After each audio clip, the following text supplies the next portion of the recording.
കൈത്താക്കാലം 6-ാം വ്യാഴം. വിശുദ്ധ മത്തായിയുടെ സുവിശേഷം 12-ാം അധ്യായം 46 മുതൽ 50 വരെയുള്ള വാക്യങ്ങളുടെ വിശകലനം. യേശുവിൻ്റെ അമ്മയും സഹോദരങ്ങളും. മറിയമാണ് യേശുവിൻ്റെ അമ്മ എന്നതിൽ തർക്കമില്ല. എന്നാൽ യേശുവിനെ കൂടാതെ അവൾക്ക് മറ്റു മക്കളും ഉണ്ടായിരുന്നുവെന്ന് ചിന്തിക്കാൻ ഉതകുന്ന വചനഭാഗങ്ങളും നാം കാണുന്നുണ്ട്. അതിലൊന്നാണ് ഇന്നത്തെ സുവിശേഷ ഭാഗം.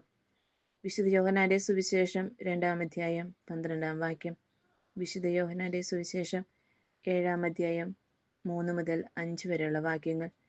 അപ്പസ്തോല പ്രവർത്തനങ്ങൾ 1-ാം അധ്യായം 14-ാം വാക്യം തുടങ്ങിയ ഭാഗങ്ങളിലൊക്കെ അവളുടെ മക്കളെക്കുറിച്ച് പ്രതിപാദിക്കുന്ന ഭാഗങ്ങളാണ്.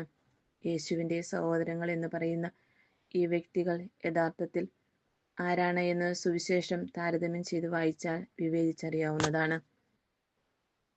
3 വർഷങ്ങൾക്ക് ശേഷം KPയെ കാണാൻ ഞാൻ ജെറുസലേമിലേക്ക് പോയി. കർത്താവിൻ്റെ സഹോദരനായ യാക്കോബിനല്ലാതെ അപ്പസ്തോലന്മാരിൽ മറ്റാരെയും ഞാൻ അവിടെ കണ്ടില്ല. വിവാദം സൃഷ്ടിച്ച ഈ യാക്കോബ് ആരാണ്? ശിഷ്യനായ യോഹന്നാന്റെ സഹോദരൻ ഒരു യാക്കോബാണ്. ചെറിയ യാക്കോബ് എന്നറിയപ്പെടുന്ന ഒരു യാക്കോബും ശിഷ്യഗണത്തിലുണ്ടായിരുന്നു. മർക്കോസിന്റെ സുവിശേഷം 15-ാം അധ്യായം 40-ാം വാക്യം. ഈ ചെറിയ യാക്കോബിന്റെ യേശുവുമായുള്ള യഥാർത്ഥ ബന്ധം എന്താണ്?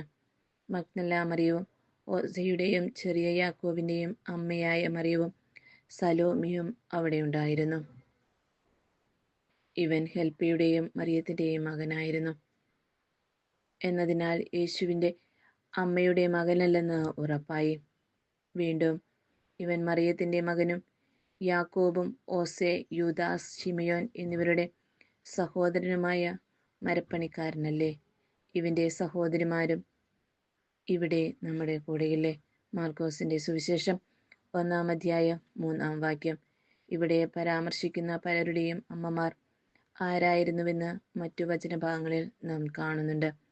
ആ കൂട്ടത്തിൽ മഗ്ദല മറിയവും യാക്കോബിന്റെയും ജോസഫിന്റെയും അമ്മയായ മറിയവും സബദീപുത്രന്മാരുടെ അമ്മയും ഉണ്ടായിരുന്നു.